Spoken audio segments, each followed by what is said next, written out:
What's up, guys? I'm just trying to test this stuff out. I'm going to start setting up this cage a little. I just wanted to see if this whole thing works. So right now I just soak this block of Reptichip, get it good to go. I've used this stuff once before, but that's about it. Might have gone a little dry on it, but it's not really a big deal. I'm not using it for the purpose of humidity anyways. It's more or less just something to look at in here. I'm going to start getting ready to set this cage up. As you can probably see up in the top corner there, it's got a Pro Heat panel, which is the best brand of heat panel available. I would not even use anything else, to be perfectly honest. I have seen other stuff, but these really are the best that there is. They're a little bit on the pricey side, but well worth it for what they afford you. The guarantees with them, how well they work. This one's not on right now, but even when they are, you can touch them. They're not something that'll burn you. Even unregulated, they don't get crazy hot. You still want them on a thermostat, of course, but it's not like some of the other panels where they run so damn hot. You know, you have much less risk of fire with these, just because of the way they operate. But like I said, you still need a thermostat to control them. I'm still trying to get some stuff for these cages. So we're starting off obviously with some substrate. I have thermostats coming in this week. I just don't have enough currently to run more cages. Well, I do if I really switch them around, but I like to have, you know, one zone per cage. And so I'll set up the probe at that time. Got the stupid Savannah monitor up here. That's what the noise is. If you guys are here and checking this out, just make a comment or something so I can see that this is actually working. Like I said, this is my first time trying a live video, so I wanted to see how it goes. It's not going to be anything super exciting. Just a little test so I can see how it works. So that should be plenty of substrate in there. You know, this is probably going to end up being, I'm going to guess, my female spotted python.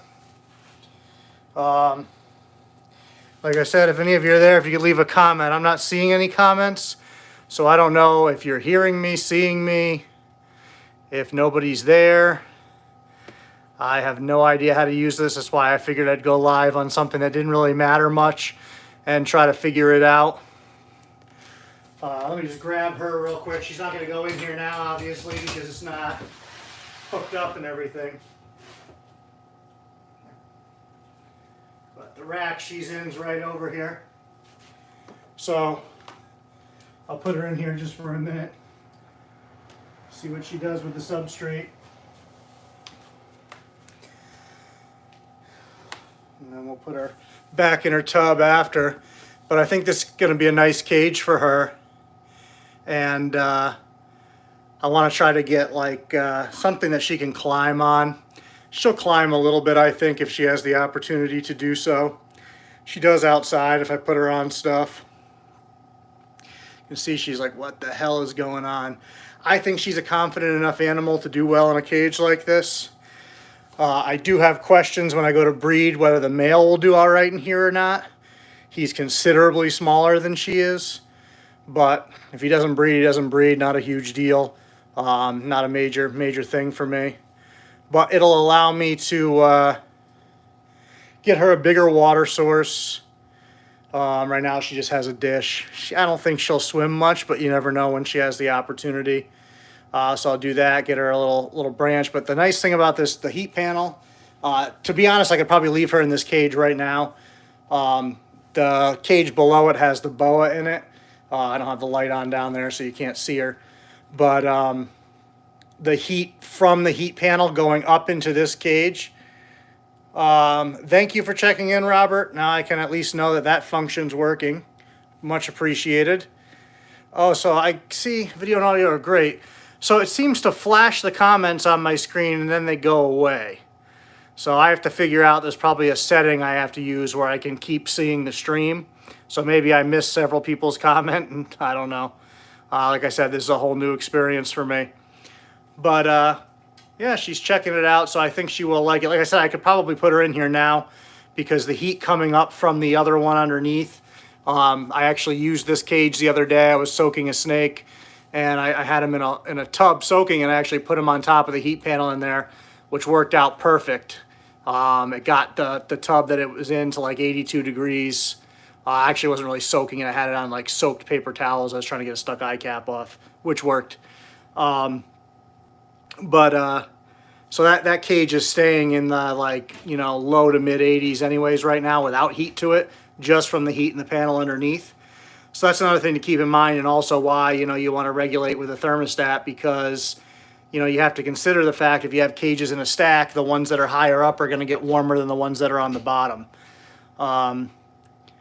So I also was thinking I'm going to put my white lip over here eventually, my male white lip, and he's really reactive. So I think she's good on this level, because on this level, you know, the dog and cat are going to be very visible. I don't think that's going to bother her. You know, she can see them out of her tub where she is now anyways, but obviously the tub affords them a little bit more privacy.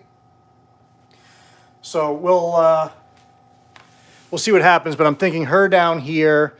I'll probably put my male Olive in the next one up once the Savannah's out of here. And then I have one more cage upstairs I'll bring down, clean up, and I think the male white lip will go in there up top. I don't really want the male Olive's really laid back for an Olive. The females are the ones that are a problem. But I ideally, if I had to pick a snake on face level, it would be her, because she's probably one of the most laid back snakes that I have. I've never had to tap her, do nothing. I just pick her right up out of her cage. She still eats great, but she just has no inclination at all to do anything. And we'll have to see. Her personality could very well change in a new environment.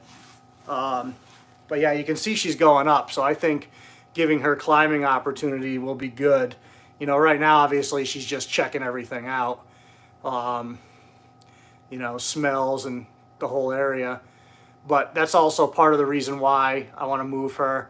She is a confident animal. You can see she's not nervous at all. She's just into checking out what's in there. So I think she's going to do really well in that environment.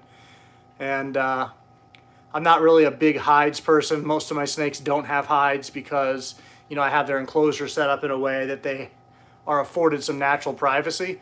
But if I'm going to have her out here where the dog and cat are roaming around all day, I'll probably definitely give her a hide. The boa doesn't have one, but the boa doesn't pay attention to shit. That snake literally doesn't move in her cage unless you turn the lock. And then she does like the truck driver head snap because she's like, oh, food must be coming. And she's actually a really sweet girl. I keep saying I'll get her on the channel, and I haven't. I will at some point. But yeah, she doesn't pay attention to anything. I remember when I had 2 dogs a couple years ago, they got into a wrestling match in here, and I mean, one of them slammed the other one into the cages, and I was like, oh my God, I thought the cages were gonna break. And she didn't even wake up, didn't even turn, didn't acknowledge it, nothing. I was blown away. I was like, I cannot believe this snake is not freaking out right now after what happened. But my parrot used to be the same way. The dogs would wrestle and slam each other into the parrot's cage at night when she was covered. And once in a while, they would knock her off her perch because they would hit the thing so hard. And she would just mumble and climb back up. It never freaked her out or anything. So I guess animals do adjust to what's around them. And the boa, like I said, all she cares about is food. If you don't have food for her, she doesn't even pay attention to you. You know, I can go in there, change her water, do what I have to do. She doesn't care. But if she thinks she's getting fed, oh yeah. And you can see this is a good size spotted python, because that's a 4-foot cage, and I don't think you can see all the way over there, but she is all the way to the end right now. So she's a good 5 feet, if not a little bit more if she was like stretched out, because obviously she's kind of rotating her body, but I bet you she's all of 5 feet. That's a big spotted python. So I'm very hopeful that I can get them to successfully breed, because I'm sure she would give me a nice clutch. She's never been bred. Super chill animal, so I would love, the male's chill too, so I would love to pass on that personality. And they're both great eaters. They do well together. The first time I paired them up, it was a little wild. I thought at first that she might be a male, the way they were acting. I was like, oh man. I checked on them a few times because there was a lot of body slamming and things like that going on. And then it just chilled out and he had her locked up. And once they locked up for the first time, they've been great ever since. They get along fantastic. I can leave them in for, a week or more at a time without any issues. In a cage like this, I can probably leave them paired up for a while and just separate them when I'm going to feed and stuff. They are good eaters, but they're not overly reactive to food. So I'm not too concerned with like if I'm feeding in the room and they're gonna go after each other kind of thing. Whereas like when my olives are paired up, I do not feed anything in that room at all while they're paired, because the female especially is so psychotic about food that if she senses there's food in the room and he moves, she will definitely tag him. I can't say definitely, but I would say it's highly likely. Not worth the risk for sure. And the same if I get to the point where I pair the white lips, I would not feed anything with them in the room. I'm trying to find a source to get some larger birds. I know that female white lip wants birds bad. I got some chicks and some quail for some of the smaller animals. And I fed a few of my say 1 to 2 year old bloods some chicks. Kind of small meals for some of them, but I just like to vary their diet, and I had the opportunity to do it. But she went ballistic when she smelled those birds. I mean, she gets into it for rats, but she started biting her water dish, slamming the doors, like she wanted those chicks. But, they're smaller than her nose, so it's not worth feeding one to her. But if I can get a hold of like an adult quail or a small chicken, she would definitely be all about it. So I'm going to see if I can find a source for those. And then it's funny, my 2 T-positive ivories, they're drop feeders. So that means they don't take food off the tongs. I have to put it down on the ground and then they eat it at their leisure, which usually is moments after I leave, but they just like it to be left and then they'll go eat it. But I gave them chicks, and oh man, they came out of the ground like tremors, because they're in sphagnum moss, just because they're both kind of shy animals.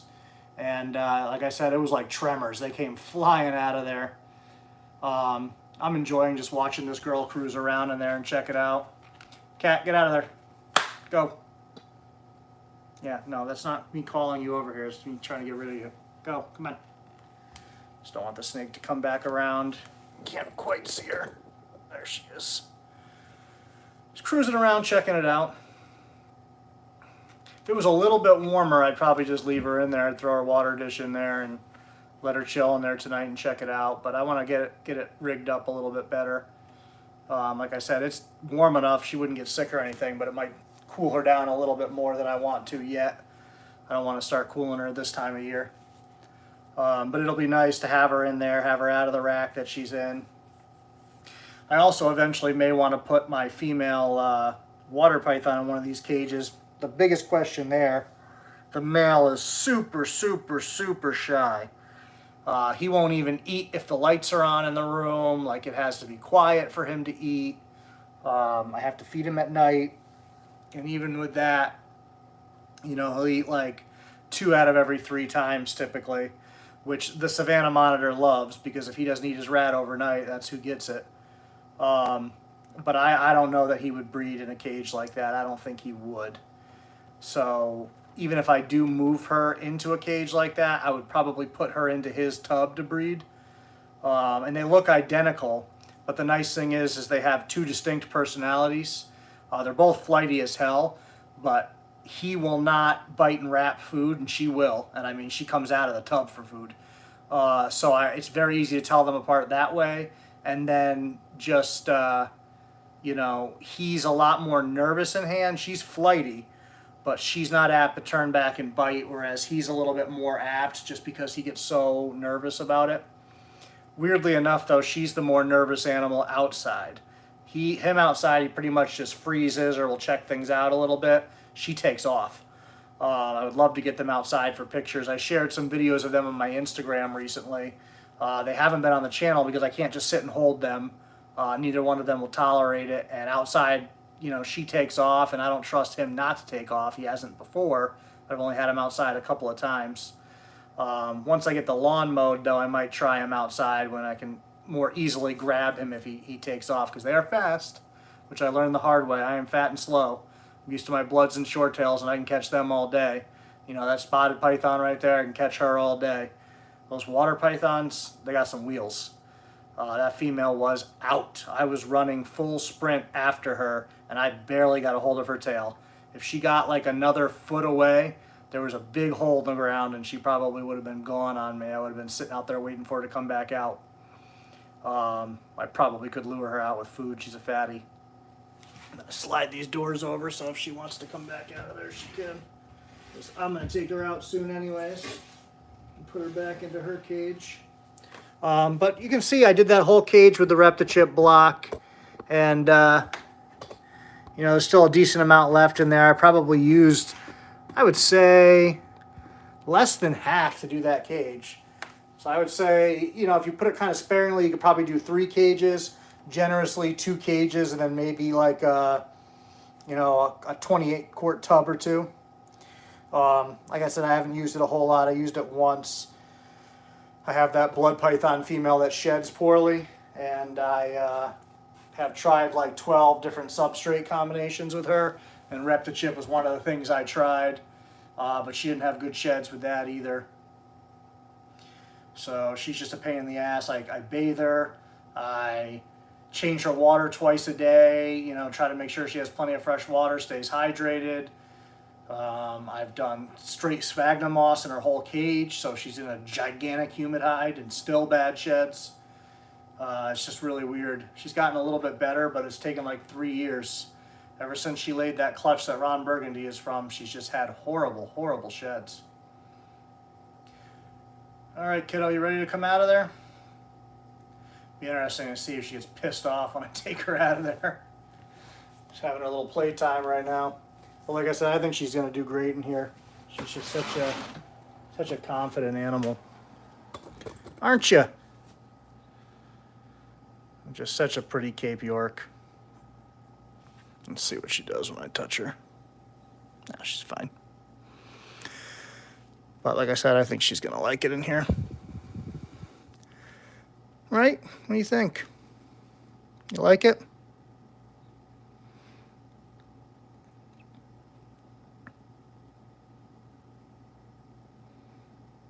The last inhabitant of this cage was a bearded dragon quite a while ago. So, being Australian, I wonder if she has some instincts with that smell, like, hey, hey. I don't think spotted pythons feed on those. If it was a black-headed python, probably be getting lit up right now. Cleaned that cage a bunch of times, but I'm sure they can still sense that stuff. I'm sure there's something we missed, some corner, whatever. I'm going to cut this short. I'll go back and see if I can try to figure out the comment situation. Anybody that is familiar with these videos that knows how I can get the comments to stay on screen longer, please, by all means, let me know. I am really, really tech stupid if that hasn't become super obvious by now. I don't even own a computer, so I am so out of date on everything to do with technology. I'm not even sure how to end this video. Thanks, Dave. I saw that comment. Yeah, it is growing slowly. Maybe not slowly, but to me it's slowly because I'm impatient as all hell and I expect everything to just happen quickly. I don't know why I got into snakes because I'm into the totally wrong hobby for that. But I'm managing. I'm assuming I just hit the X. Let me see what this little 3 dots does. I can mute the microphone, I can enable the flash, I can save a highlight, or I can share from there. All right, I'm going to hit the X and hope for the best. We'll see you guys.